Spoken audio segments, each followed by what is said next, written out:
Good day.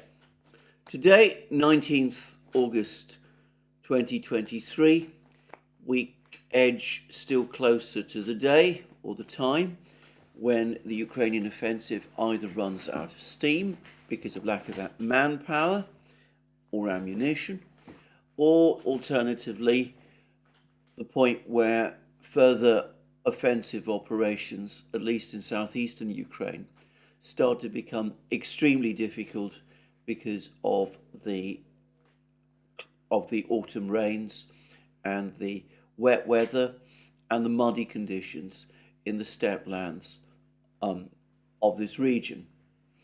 And as we will see, as it becomes also increasingly clear that 2.5 months after the offensive was launched, no progress by Ukraine is being made. The recriminations in the West are growing, as by the way, they are in Ukraine itself.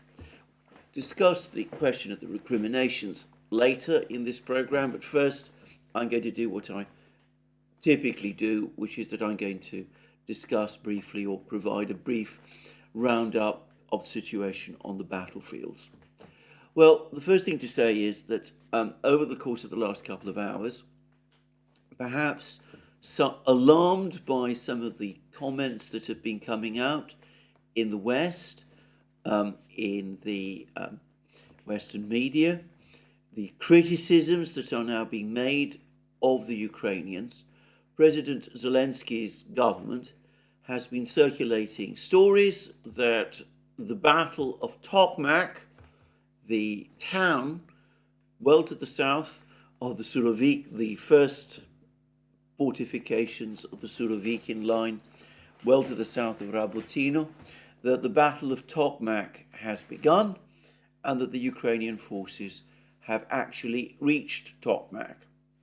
And unsurprisingly, there was even a report to that effect by CBS television. They were saying that Ukrainian forces have now pressed forward and reached Tokmak. They're all the way close to Tokmak, halfway to Melitopol, and beyond that, obviously, to the Sea of Azov that lies beyond.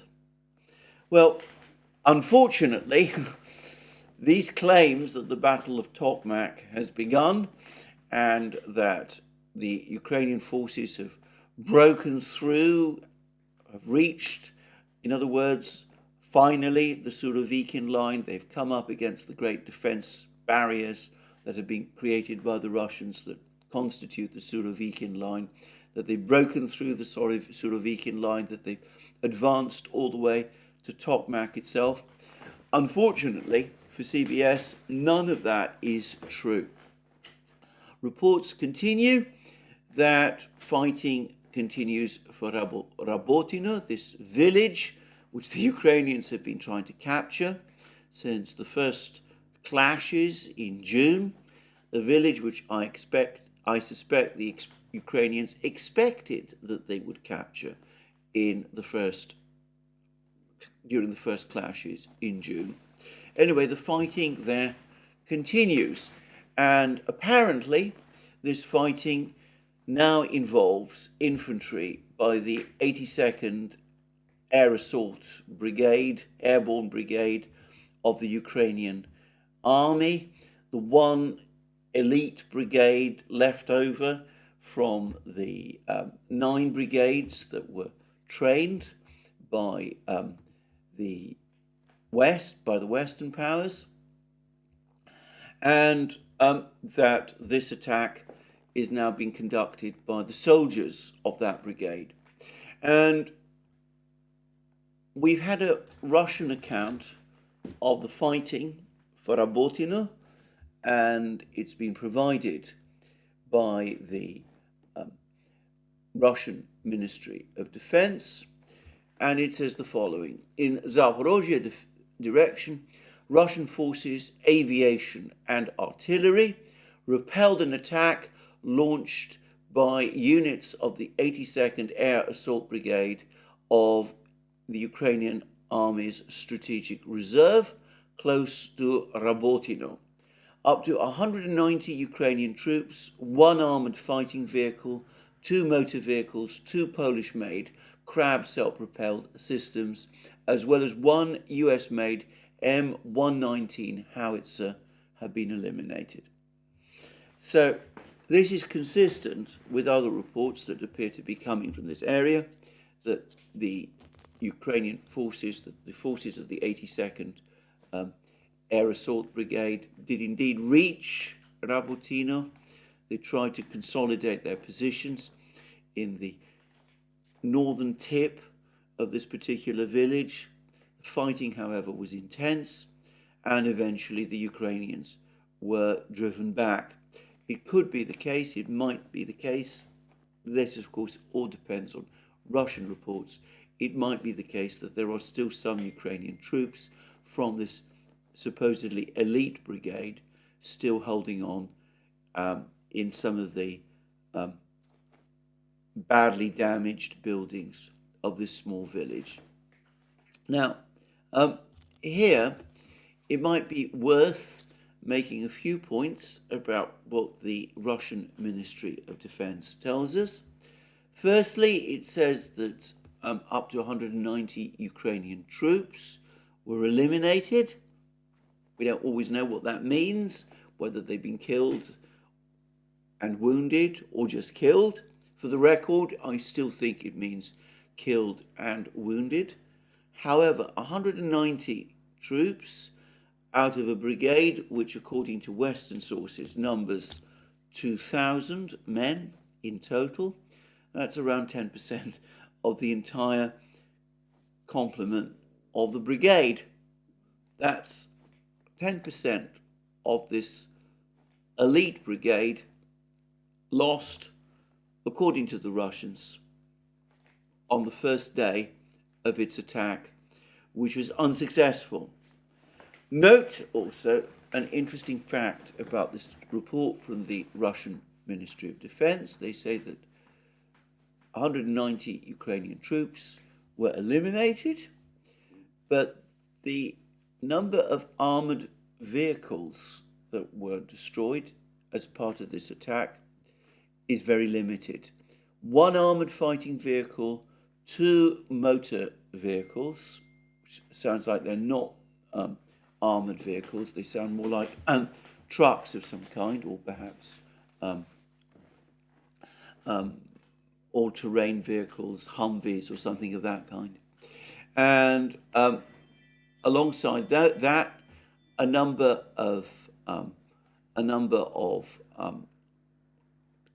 guns, artillery pieces. 2 Polish-made Crab self-propelled artillery systems, and 1 M119 howitzer have been eliminated. Now, the M119 howitzers are light howitzers which accompany assault troops. They're apparently rather light guns. The idea is that as the assault goes in, the infantry bring along with them these types of guns so that they have some artillery support even as they are attacking. But the impression that's given is that basically this was purely an infantry assault. There was some artillery support provided. The 1 armoured fighting vehicle and 2 motor vehicles that were destroyed presumably were part of a larger group of such vehicles further away from the front line. There was probably a motorized convoy which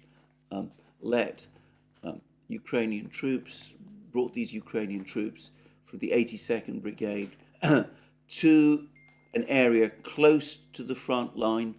The troops disembarked from the vehicles there and marched towards Rabotino. At some point, Russian aircraft and artillery then started firing, both at this infantry that was advancing towards Rabotino and at these armoured vehicles in the rear, and it looks as if a small number of these vehicles, one armoured vehicle and two motor vehicles, and perhaps two self-propelled guns, at least according to the Russians, were destroyed. But the key point to understand is that, like nearly all attacks that take place now, this was essentially an infantry attack. It was an infantry assault against a fortified Russian position. And infantry, as discussed many times, is able to move over the minefields, especially in daylight, more successfully perhaps than vehicles can do. They can move around the minefields. If they're dispersed, they make less of a target for the Russian guns. It's easier, therefore, for them to reach the Russian fortified lines, but being outside their vehicles, without the protection that armoured vehicles provide, these infantry are very, very vulnerable indeed to artillery and heavy machine gun fire. And we see that the Russians claim that not only was this attack repelled, but that 190 Ukrainian troops were eliminated. That gives us an idea of the nature of the fighting that has been going on now increasingly on the Ukrainian battlefronts. It's clear that President Zelensky and his officials are becoming worried about the criticism in the West. They're worried about the criticism about their tactics. They're worried about the fact that they're now being accused of providing misleading information about the prospects of the offensive. We're going to come to that shortly.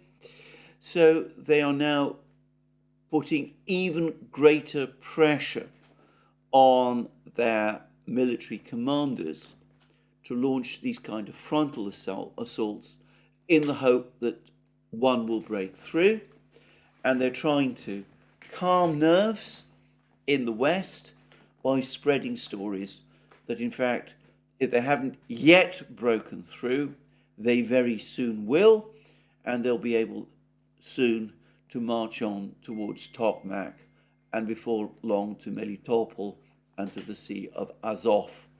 And that's, it seems to me, essentially the story of the offensive now.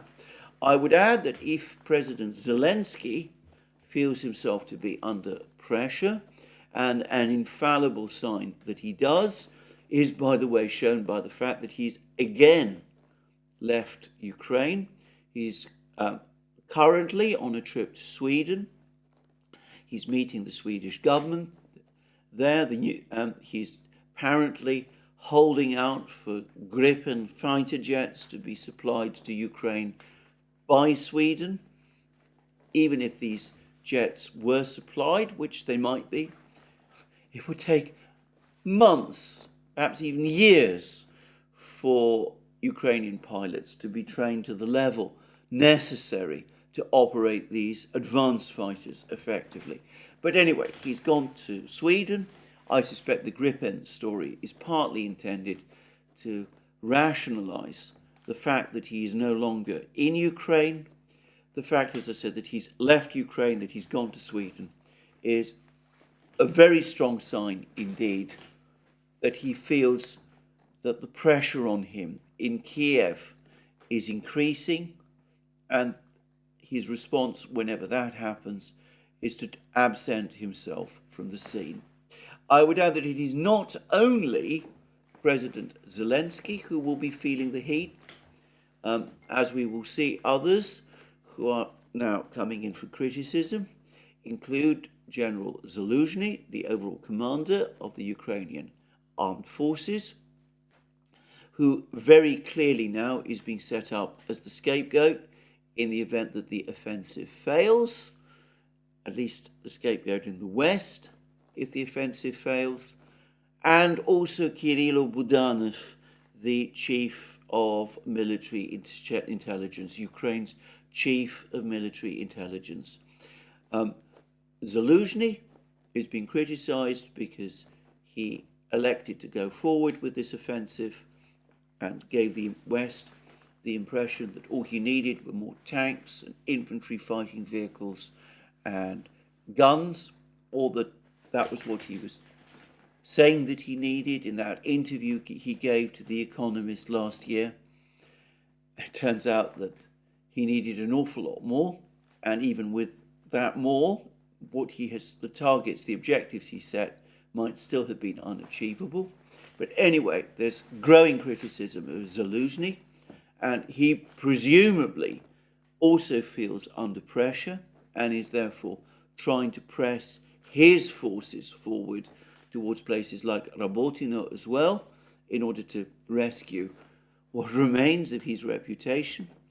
And of course, in Budanov's case, well, he has provided a string of ridiculously over-optimistic predictions about what Ukraine could achieve. And of course, he's no doubt been blamed for that too. And he's also, I am sure, being blamed by US intelligence for the fact that he's been supplying the US intelligence community with false, or at any rate, misleading information. Again, I'm going to come to all of that shortly. But anyway, that is what has happened in Rabotino, which, to be very clear, in terms of the offensive, the Ukraine's offensive remains the main axis. That's where Ukraine has been launching its most intense attacks. It's towards Rabotino, and beyond that, Tokmak, and ultimately Melitopol. That's the principal axis along which Ukraine wants to advance, the West wants Ukraine to advance, in order for Ukraine to be able to break the land bridge between Russia and Crimea. So there was this big attack at Rabotino, and the Russian Defense Ministry is telling us that it's failed. As I said before, this is the Russian Ministry of Defense.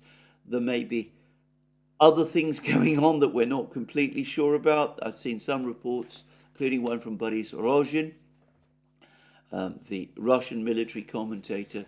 He says that there are still some Ukrainian troops in the northern part of Rabotino, that he stresses that there's been no Ukrainian breakthrough.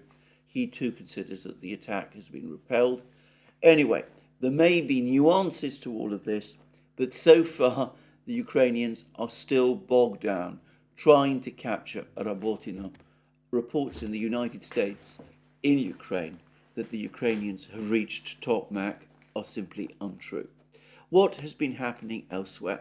Well, yesterday I discussed in some detail these two small bridgeheads, landings might perhaps be more accurate description, that Ukraine has tried to launch on the east bank of the Dnieper River in the Russian-controlled area of Kherson region. I said that my impression was that the landing near the Cossack camps has been completely cleared by the Russians, and that there are no Ukrainian troops there. And I also said that I thought that there might still be some Ukrainian troops clinging on to the area just around and beneath the Antonovsky Bridge opposite Kherson city. Well, there have been more reports about this over the course of the last 24 hours, and it seems that I was right, and it seems as if the landing near the Cossack camps has indeed been cleared. The Russians used the word liquidated. There we are.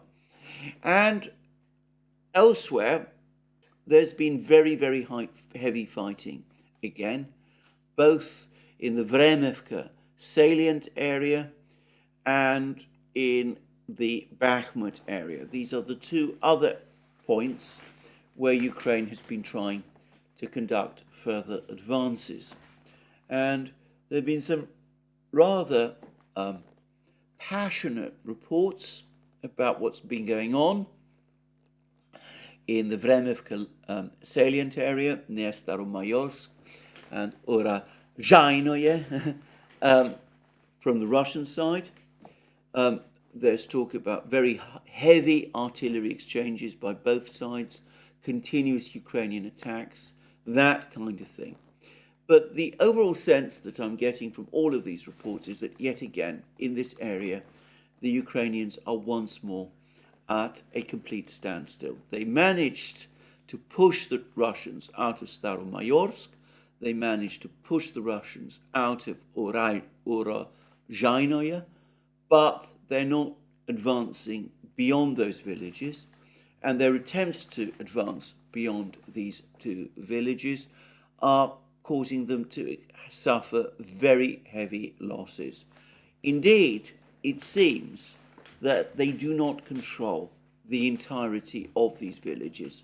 Again, Boris Rogin, in his latest report, says that the Ukrainians are now in control of the northern tips of these two villages, but all their attempts to gain further control of the entire villages have run into strong Russian opposition. The Russians repeatedly launch counterattacks. They put down heavy artillery fire, and Ukraine, again, is not making any progress. Now, I said that some of these reports about the fighting in this particular area from the Russian side have been rather emotional. Some of them, I have to say, come from the Vostok regiment, which is part of the Donbass militia. It's one of the best units in the Donbass militia. It's a very tough and experienced unit, as is its commander, Alexander Khodakovsky. Khodakovsky himself is one of the most interesting and insightful commentators about the war. He's the only commander, in fact, that I'm aware of on either side who writes a regular blog which provides indications of what how the fighting is going. Anyway, these people from the Vostok unit, they all confirm that the fighting in this area has been very intense. But my impression from what they're saying is that even though Ukrainian artillery fire continues to be very intense, in a kind of a sense it's becoming less heavy, because the Ukraine is increasingly firing fewer of the 155 millimeter unitary shells which are needed to achieve breakthroughs in this area.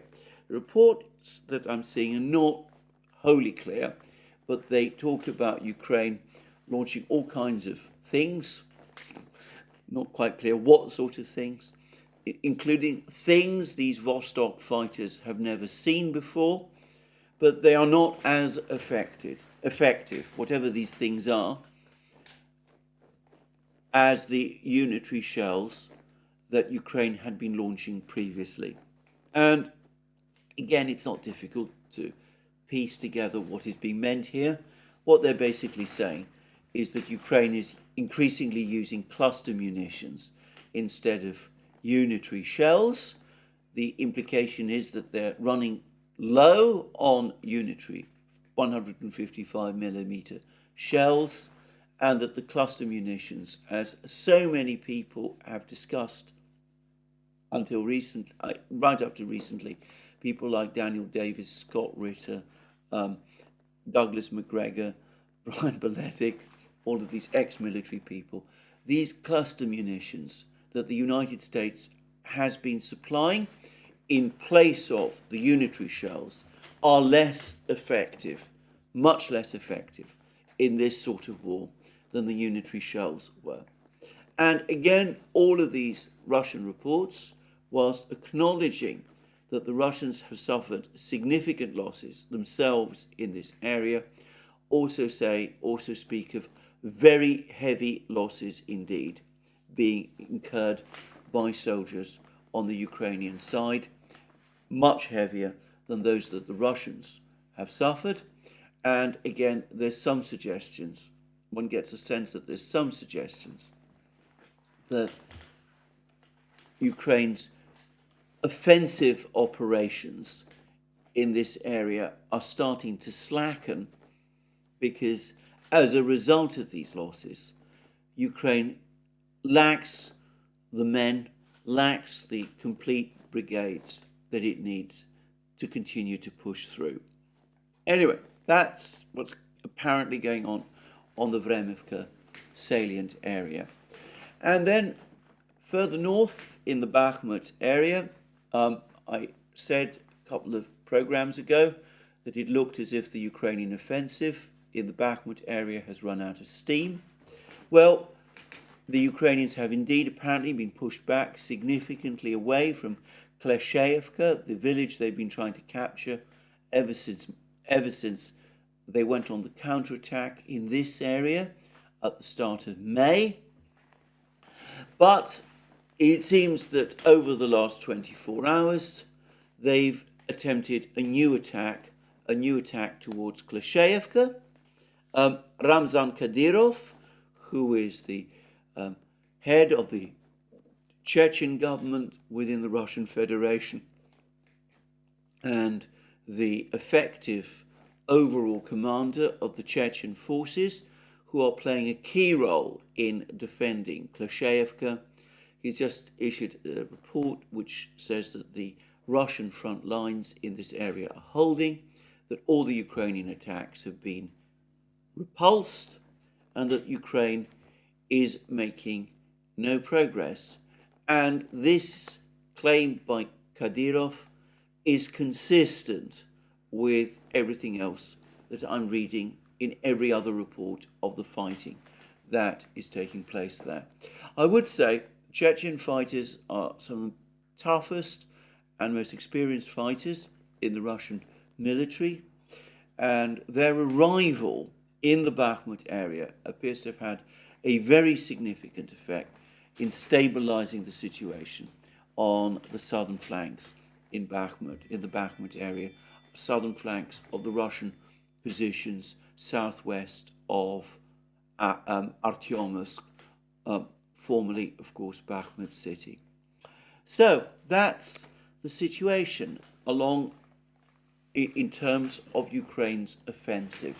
Now, I want to stress once more what I always say in these programs.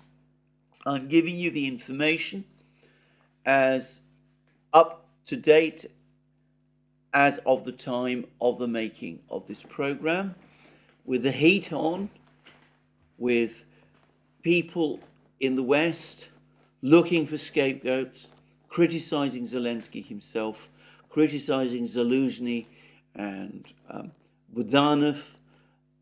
It's very likely that despite the heavy losses and the depleting forces and the depleting ammunition and all of those problems, that Ukraine is simply going to double down and intensify those attacks.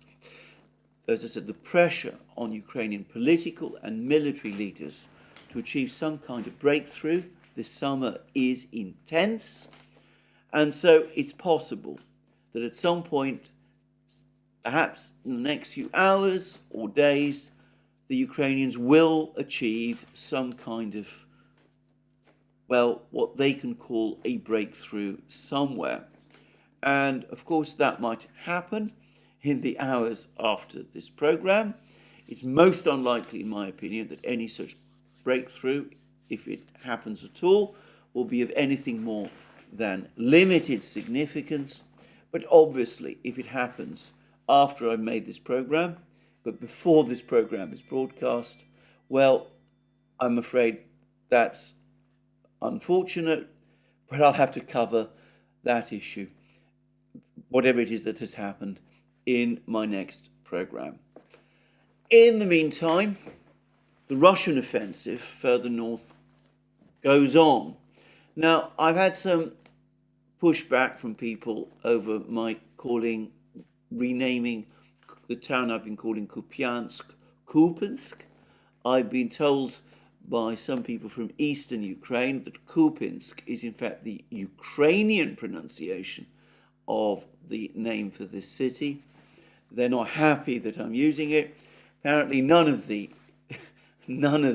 ways I refer to this city are fully satisfactory, for which I can only apologise. In light of this, and in order to avoid any further or future confusion, I'm going to revert to calling this particular town Kupiansk.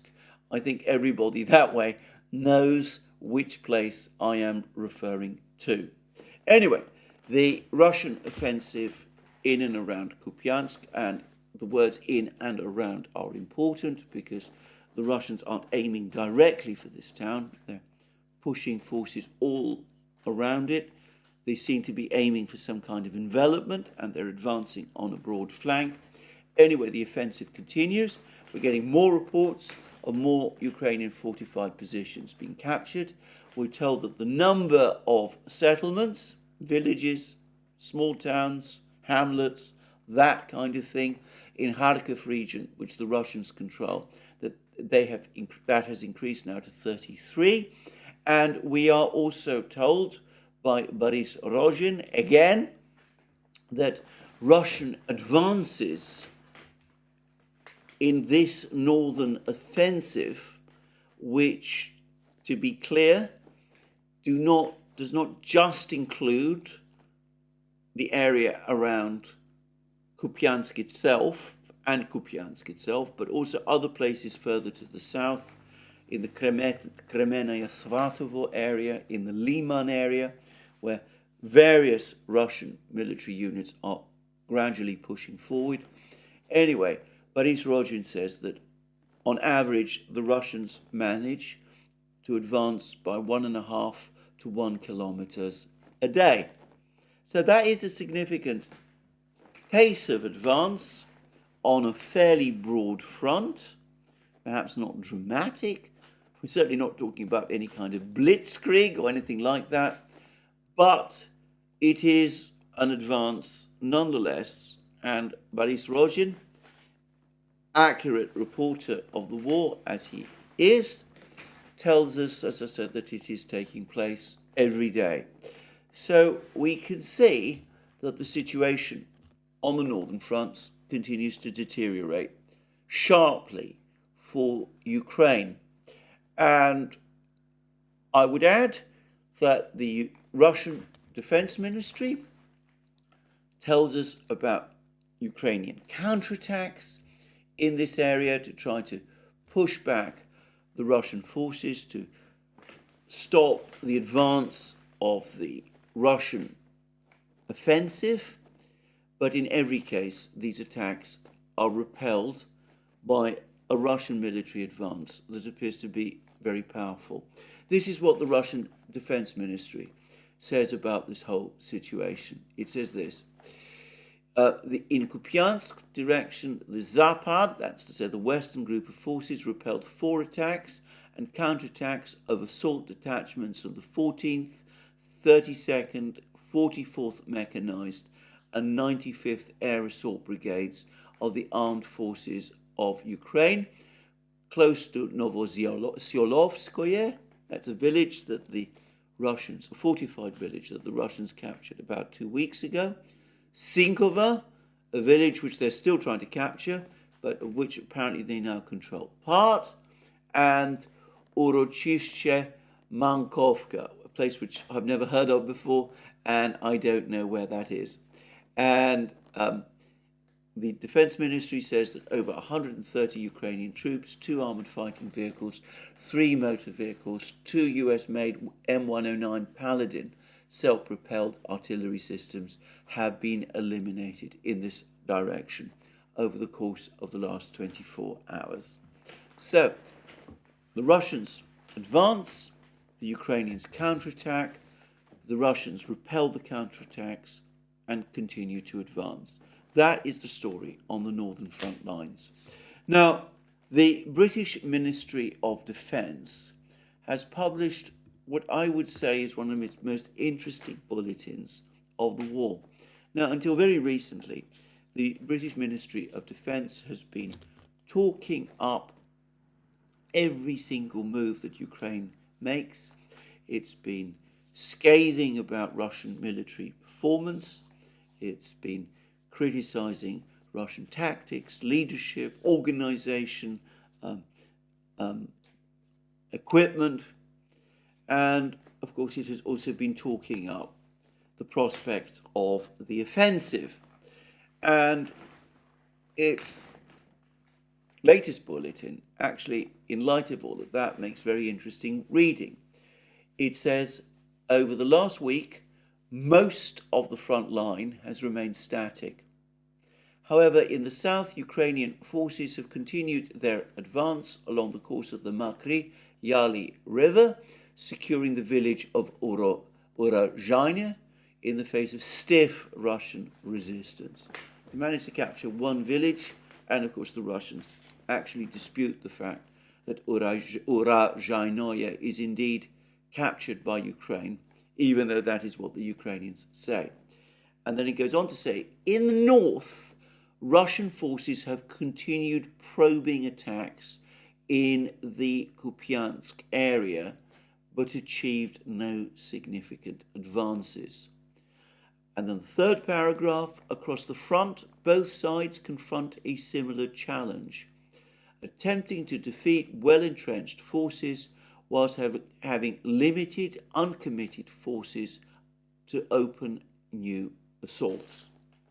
So, despite the British Defence Ministry saying that the Ukrainians are making these very, very gradual advances in the Vremivka-led salient area, but they are making advances. That's what the British Ministry of Defence says.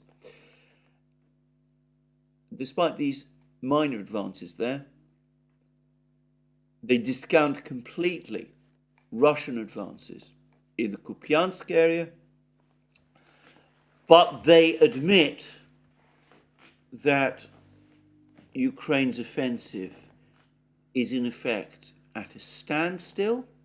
In its words, most of the front line has remained static, and they explain that by saying that neither side possesses enough forces to break through the defences of the other. Now, I have to say, this is very close to being an admission now from the Defence Ministry, the British Defence Ministry, that the Ukrainian offensive is stuck and is unable to make progress. What it says about the Russians, it seems to me, is untrue, in the sense that when they say that most of the front line has remained static, and that, of course, where there has been the movement has been in the north, in the Kupiansk, Svatovo-Kremenaya, Liman-Siversk area, and that is where the Russians have made their advances. And, of course, the Russian push towards Kupiansk is clearly significantly more than just a probing attack or probing attacks, and it is simply not true if the Russians are advancing 1 to 1.5 kilometers a day, as Boris Rogin says, that they're making no significant advances. They clearly are, and of course, if eventually they do capture Kupiansk, as I've said in previous programs, that would be a significant event. It would have a major impact on morale, both in Russia, but especially in Ukraine, and I suspect among some people in the West too, and might actually eventually come to be seen as a turning point in the war. Anyway, that's the situation on the front lines. This is not the only event that took place over the course of the last 24 hours. Ukraine has attempted more drone attacks deeper into Russia. They've sent more drones towards a Russian airbase in Russia's north. The Russian Defense Ministry says that there's been some minor damage to one aircraft. The Guardian couple of days ago said that these drone attacks are no more than pinpricks and that they're not particularly effective and they're not changing any opinions in Russia itself, and I have nothing to add to that. But the Russians, for their part, did launch a powerful strike at a building in Chernigov, and this is a town, actually it's more a city than a town, in northern Ukraine, not far from the Russian border. It was one of those cities that the Russian troops came very close to, almost practically encircled, in the first weeks of the war, in February and March 2022. There was apparently a supposed festival involving drones taking place in Chernigov. The Russians claimed that some sort of a meeting was taking place under cover of this festival in a theatre building. The Russians launched a drone and missile strike on this particular building. It seems large numbers of people were wounded, killed. Again, there's conflicting information about the numbers. The Russians consider this an important event, and they're talking about the effect of this attack as an important event. The Ukrainians are downplaying its military significance and are talking instead about civilian casualties. I am not going to debate this attack.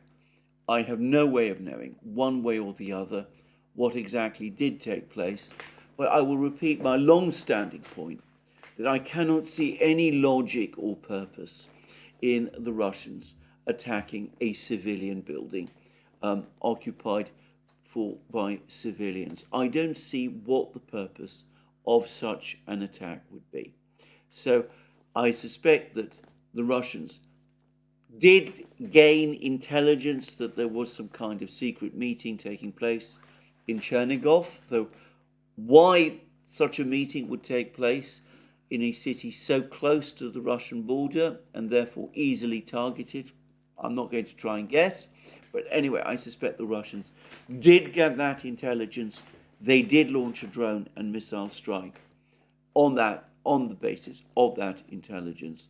So whether they're right that they hit the people that they were intending to hit, that, as I said, is a matter for an impartial investigation to establish.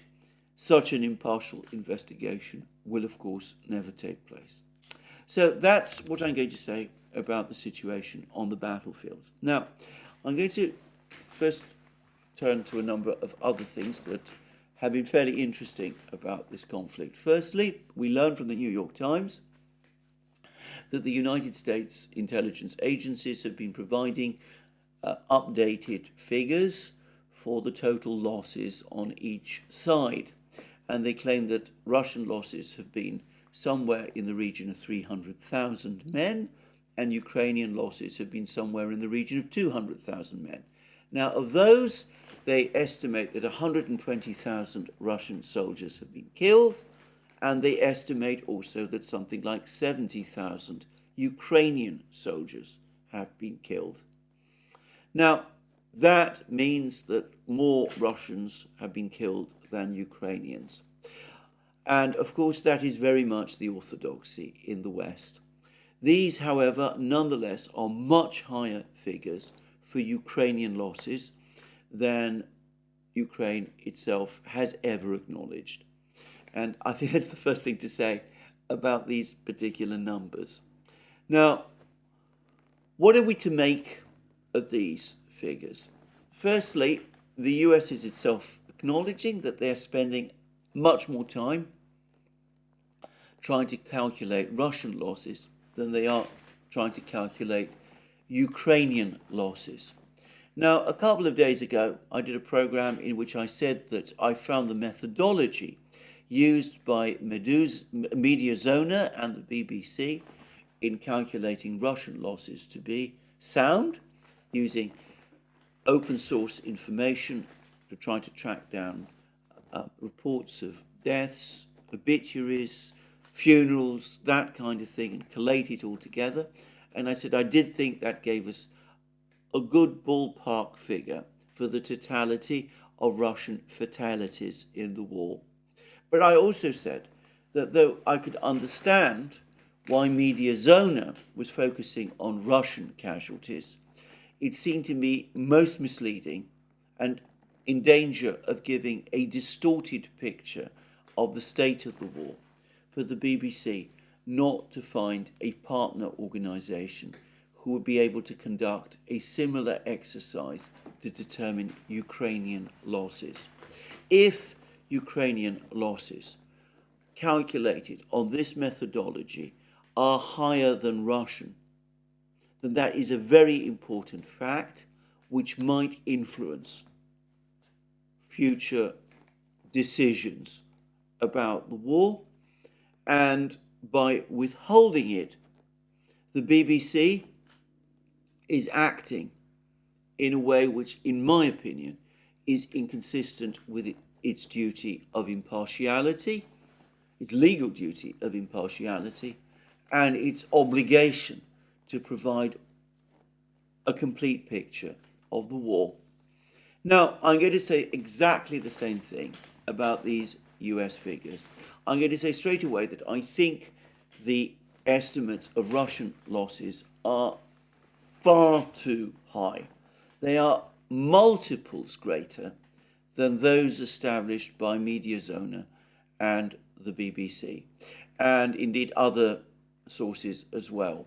And I think that this is widely accepted, and I think most people who've been following this war also think that these Russian losses that the US is providing us are far too high, that they're simply not realistic. They don't provide a realistic picture of the state of Russian losses. BBC and Media Zona have established 30,000 Russian deaths over the course of the war.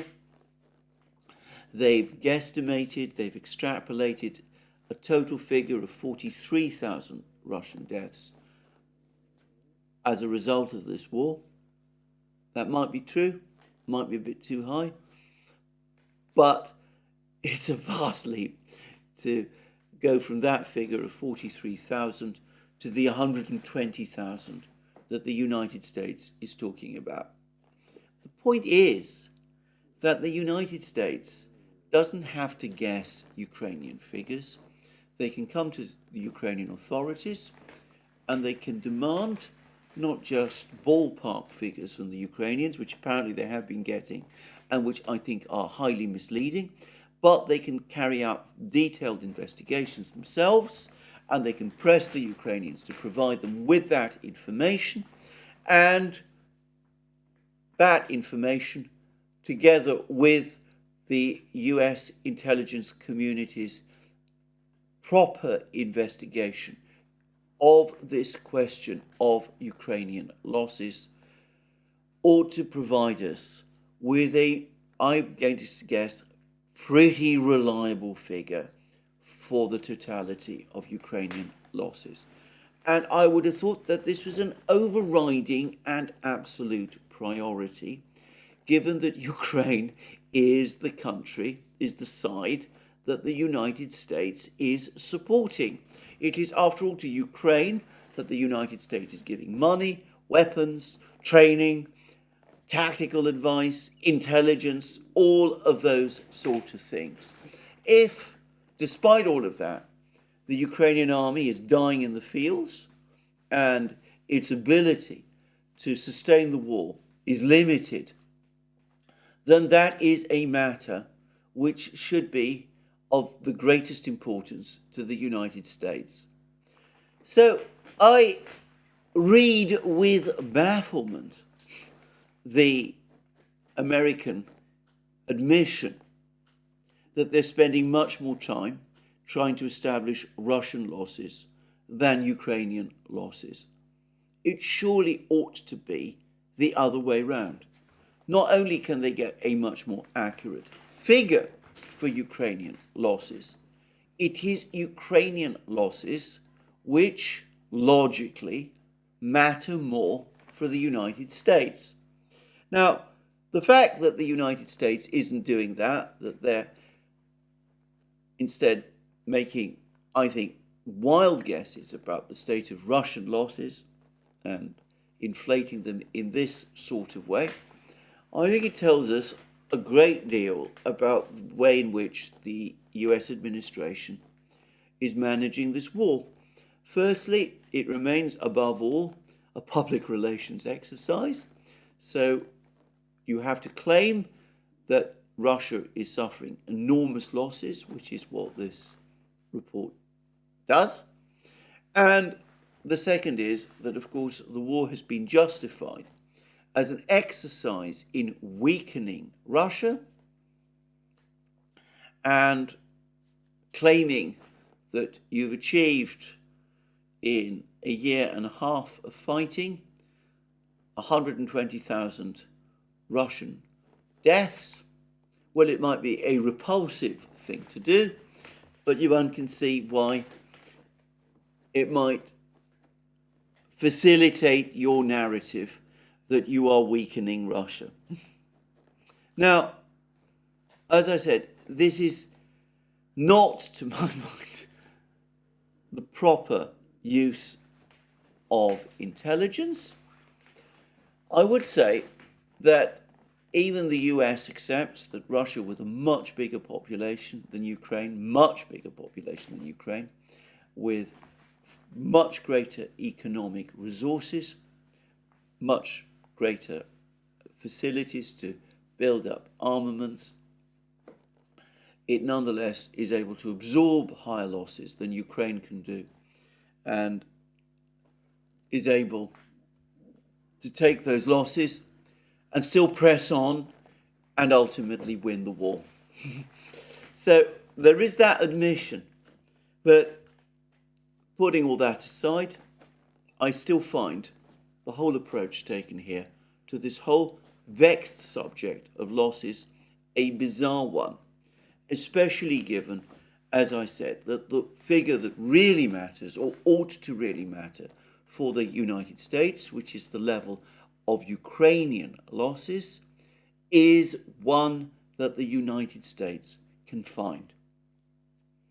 Now, that brings me back to the question of where they get much of this information, because, of course, the United States, this New York Times article tells us that they're using some of the same sources that Mediazona does, which makes it strange then that they're coming up with such different figures, such different numbers. But it's difficult to avoid the conclusion that, as in the past, they are relying heavily on information from Ukraine. And we now have, about the whole state of the offensive, an extremely bitter, very angry article from Politico, which I suspect mirrors a lot of the thinking on the part of the administration.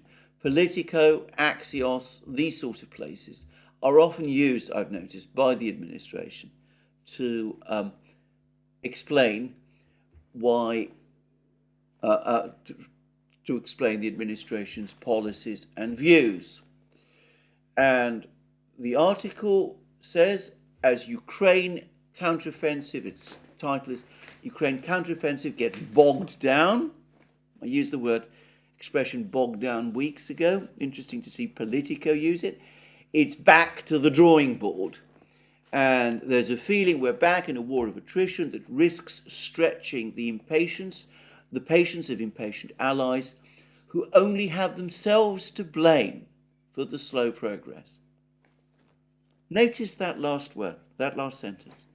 It's the fault of everyone else. Everyone is to blame here, except apparently the administration itself. I said there were recriminations flying around.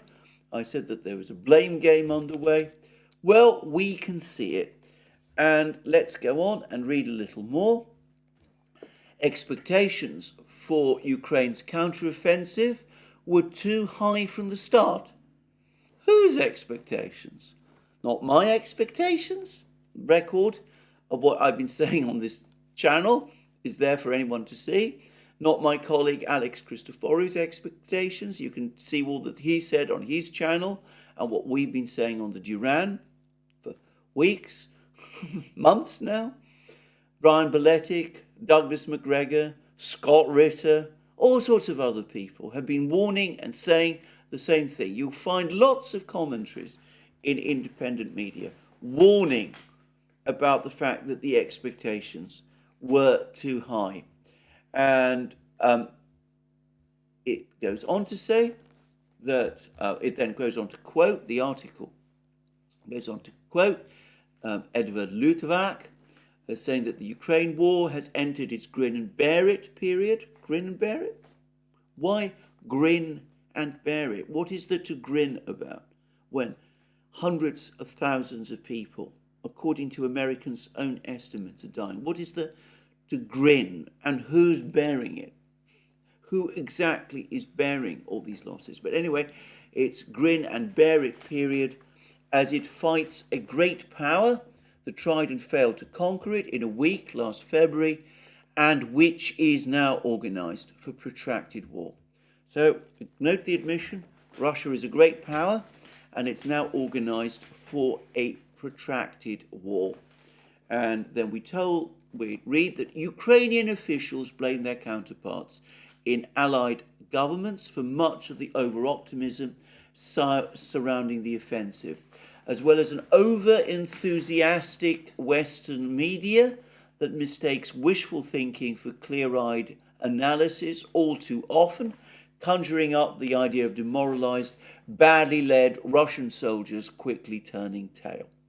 Hello, Guardian, Financial Times, New York Times, Washington Post, Le Monde, CBS, NBC, all of you. Here we see an over-enthusiastic Western media that mistakes wishful thinking for clear-eyed analysis.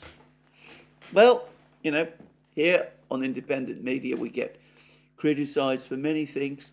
It's refreshing, finally, to see over-enthusiastic Western media getting criticised instead. Anyway, we then goes on to say, but Kiev itself also bears some responsibility for the optimistic prognosis of a quick breakthrough. And then we read, for much of the spring ahead of the counteroffensive, Chief of Ukraine's Military Directorate of Intelligence, Kirill Budanov, among others, all too confidently pronounced the prospect, talking about the coming decisive battle. And Budanov even shrugged off pleas from Ukraine's Ministry of Foreign Affairs to soften predictions of success. And then we read that Zelensky himself tried to dial things down at one point, as did Alexei Reznikov, the defense minister, but it was too little, too late. Now, I'm going to say something about this. I mean, anybody who has been following Budanov will know that this is an ideological personality with, shall we say, extremely fixed views about the world. He doesn't come across to me to be someone particularly interested in intelligence collection, data collection, especially if it contradicts his own fervidly held beliefs. On the contrary, he seems to be much more interested in what I will politely refer to as James Bond type activities in Russia itself. Russians, of course, would use much stronger terms like terrorism to describe these activities. Anyway, I'm going to be polite in this program. And anyway, he's absolutely the last person I would go to as a source for reliable intelligence about the war. So, saying that it was Budanov who was to blame for all of this, in some ways reflects incredibly badly upon the West itself. If they were listening to Budanov, then all I can say is it's bizarre that they were doing so. Any time spent listening to the kind of things Budanov says ought to have raised red flags and ought to have warned people that this person is, to put it mildly, not an objective or reliable source. And of course the same applies to whatever figures he's giving to the United States about Russian losses. Anyway, the article then goes on to say their efforts were helped by retired American generals letting their thoughts run away with them either, talking up how Ukraine would soon be able to target annexed Crimea. Well, of course, that's a not so subtle reference to General Ben Hodges. I think, by the way, that's a little unkind. Yes, Ben Hodges has been talking in that way. So, of course, there's Petraeus, other American generals. But, of course, there's been lots of people, in Britain especially, who've been saying some very bizarre things.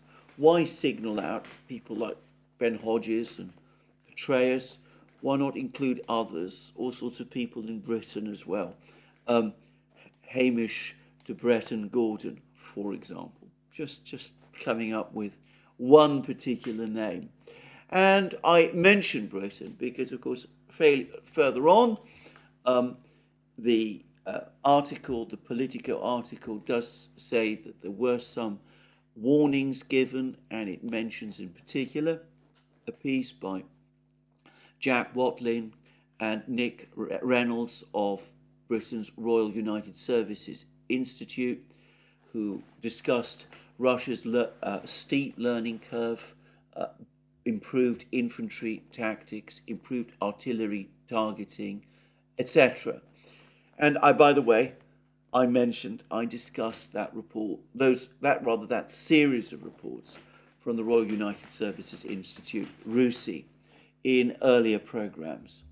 So, of course, it's absolutely correct that all that information was there.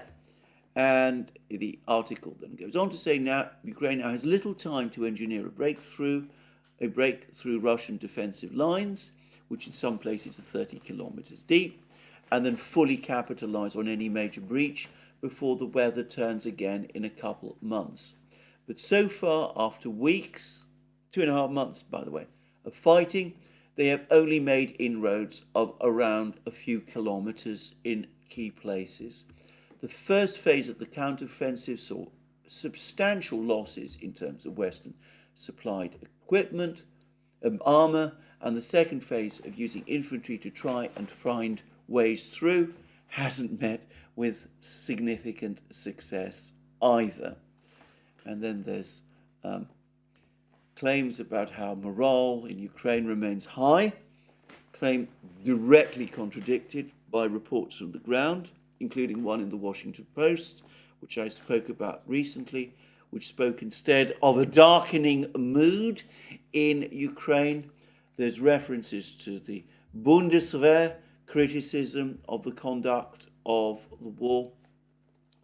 And then there's also an admission that the West hobbled the Ukrainians before the starting gun had been fired, teaching them how to fight NATO style, but withholding the weapon systems needed to perform. On top of that, the West was always eager for Zelensky to get going, and allies became frustrated when he delayed the counteroffensive from spring to summer as he lobbied to get more supplies. And then we are told that nonetheless Ukraine must keep going. There's now talk about looking at prospects for next year, which seems to be a disastrous idea. F-16s and ATACMS missiles might be on the way. The article does admit that with the election coming, there might be problems. And then we have Edvard Luttwak, he who talks about grim and bear it, as hundreds of thousands of people die. He says that Ukraine need not win a great victory to exit the war, and independent nation only persistence. But, of course, Ukraine could have survived as an independent nation without finding itself in a war at all. I don't like to repeat myself continuously. That's something I find I constantly have to do. But let me repeat again a point I made a few programs ago. There were any number of opportunities to find a diplomatic solution to this conflict which would have preserved Ukraine as an independent state. The Minsk agreement was one. The Istanbul agreement of last year was another.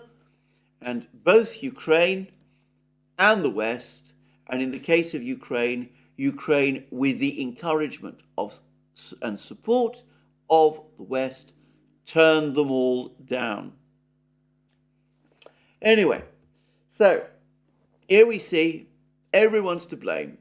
The administration's partly to blame because it didn't provide Ukraine with all the weapons. But Ukraine is mostly to blame because they talked up the prospects of this offensive. They gave the West all this incorrect information. They gave the impression that breaking through these front lines would be a straightforward matter.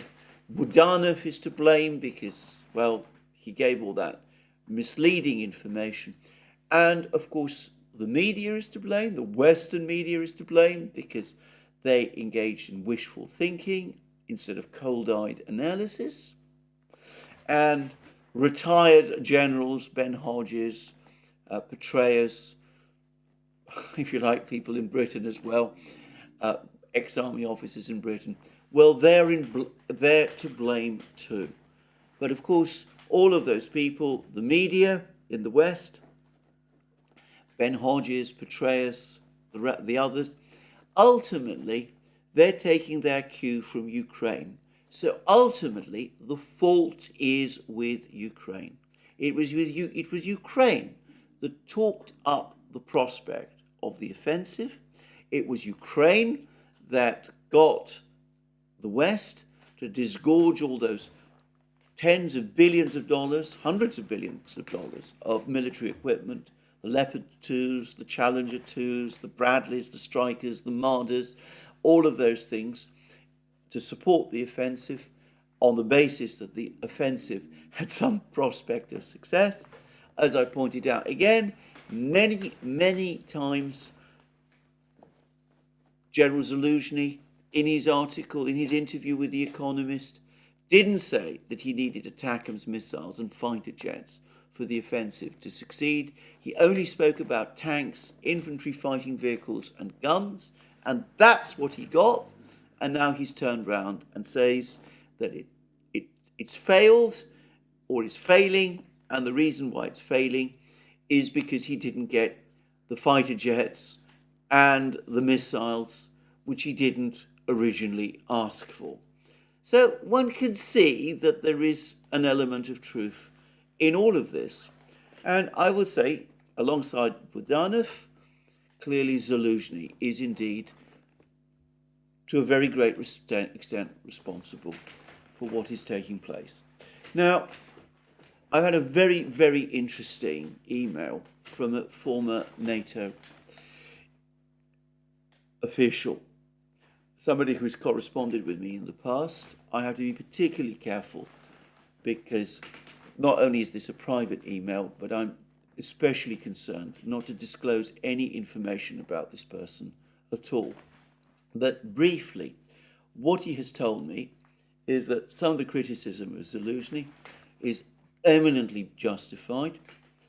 The fact that Zaluzhny knew that the offensive would run into massive problems without proper artillery and air support and other such things, but nonetheless went ahead with it, putting aside whatever internal doubts might have had, should cut no ice.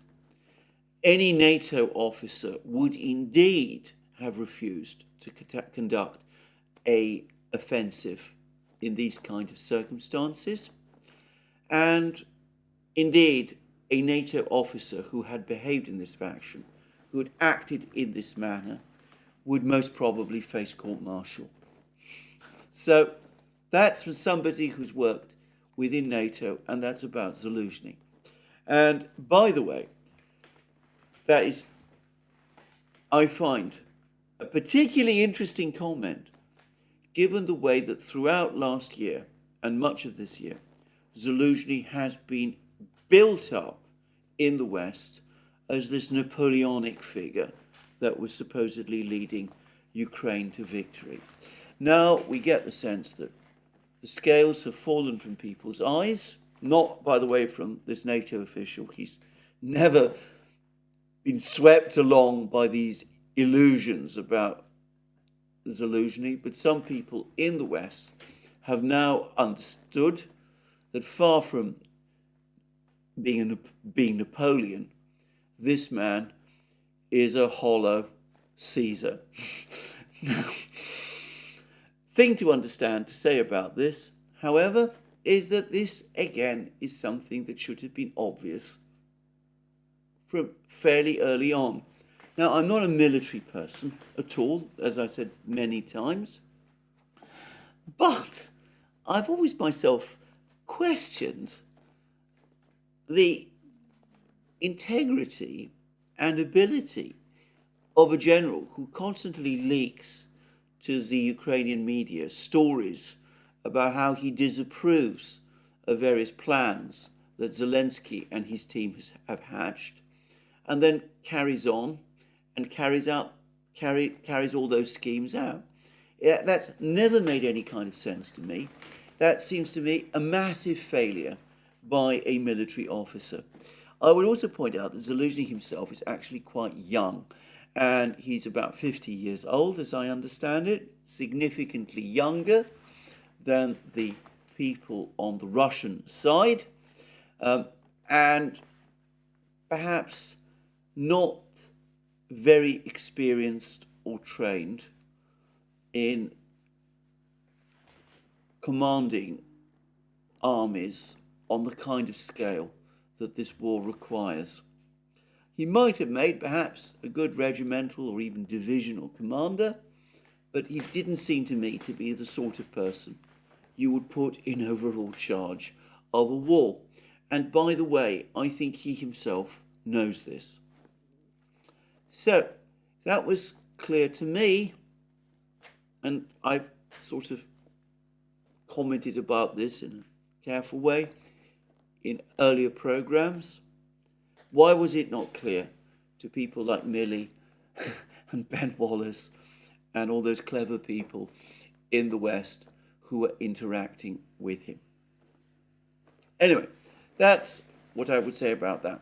This NATO person, by the way, has also taken issue, strong issue, with the claim that the Ukrainians are reverting to Soviet-style tactics instead of the brilliant, far more flexible, far more innovative American Western-style tactics, combined arms tactics, which they have supposedly been trained in.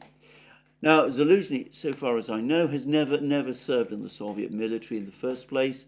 He's too young to have done. So I don't really see how that could anyway apply to him. But this NATO person says what I have seen lots of Russian commentators say, that there is nothing about the way in which Ukraine has conducted this war that bears any relation to tactical doctrine as it was developed in the Soviet Union. The Russian military uses Soviet-based tactical doctrines, which are very, very different from the way they're being caricatured by all these comments one hears in the West. But Ukraine is not following Western doctrines. It is not following Soviet doctrines. It is following some kind of a doctrine that it has come up with all by itself, which may very well be true, because I suspect that Soviet doctrine, like Western doctrine, at this point would have suggested, don't press forward with an offensive at this time. You're clearly outmatched. Go on the defense instead. Well, there we are. we are still in this offensive. It is still some weeks, I think, to go. I read a comment, I think it was on Slavyangrad, somebody suggesting that it had perhaps 3.5 weeks left before it finally fizzles out. Maybe they'll be able to drag it out a bit longer. There's other reports which, on the Russian side, which say, let's not count our chickens. We've still got to see what this 82nd Brigade might be able to achieve in the Rabotino area. The Ukrainians are gathering a lot of forces around there. It's not just the 82nd Brigade all by itself. There's other troops being brought in by Ukraine for this make or break attack towards Tokmak. Suggestions that there might be as many as 20,000 Ukrainian troops concentrating. Well, we shall see. But anyway, for the moment, all the indications are of a Ukrainian offensive that is stuck, that is becoming bleak, and of a Russian offensive in the north, which continues to gain traction. And in the meantime, and on that last issue, no less a person than President Putin himself has now inspected or has now visited the headquarters of the forces that are in overall charge of the Russian army, the headquarters of the Russian forces that are participating in this campaign. And we've had this comment from the Kremlin's website. Vladimir Putin had a meeting at the command center of the special military operation in Rostov-on-Don. This is the same building, presumably the same headquarters, that was briefly occupied by the Wagner troops during their mutiny in June. Just saying. Anyway, it then goes on to say the president heard reports from Chief of the General Staff of the Russian Armed Forces, Valery Gerasimov, front commanders, and other senior officers. Now, we're not told who these other people were, and interestingly, the Kremlin hasn't provided us with a photographic gallery, so that conceals the identities of all of those officers who were present at that meeting. So we can't say, for example, whether General Surovikin was present or not, but it is an interesting and tantalizing readout. It does make one wonder why Putin visited the headquarters at this particular time, why Gerasimov was also physically there. Are they preparing something? Is this a council of war? A review of plans ahead of a big Russian offensive which might be on the way? Or are they perhaps looking to prepare to meet the blow from the 82nd Air Assault Brigade around Rabotino? Who knows?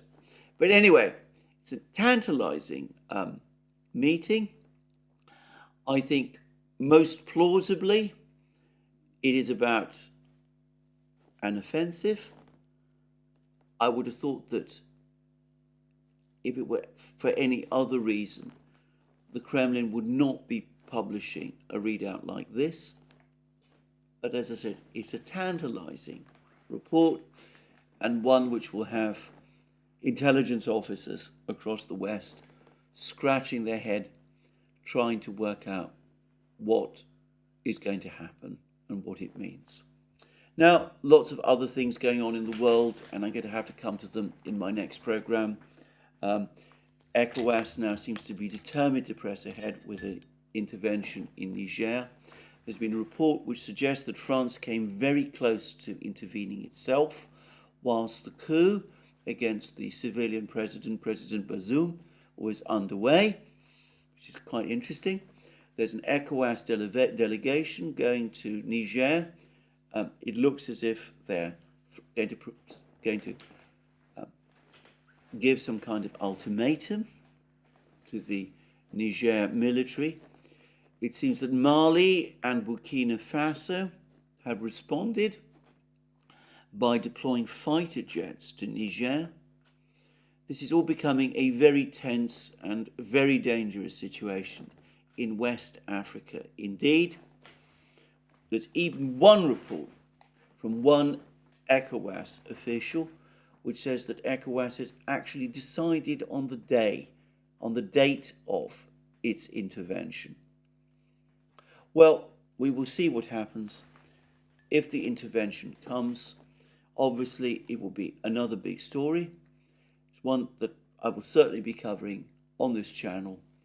And I will also be covering it, of course, also with my colleague and friend, Alex Christoforou, on the Duran also. But this is where this program ends today. More from me soon. Let me remind you again, you can find all our programs on our various platforms: Locals, Rumble, BitChute, ODYSEE, Rockfin and Telegram. You can also support our work via Patreon and Subscribestar, links under this video. You can check out our shop, get yourself the amazing things that you will find there, our magic mugs, our hoodies, our sweatshirts, our t-shirts, our hats, our scarves, all those great things.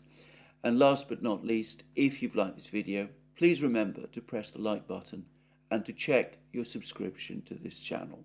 That's me for today. More from me soon. Have a very good day.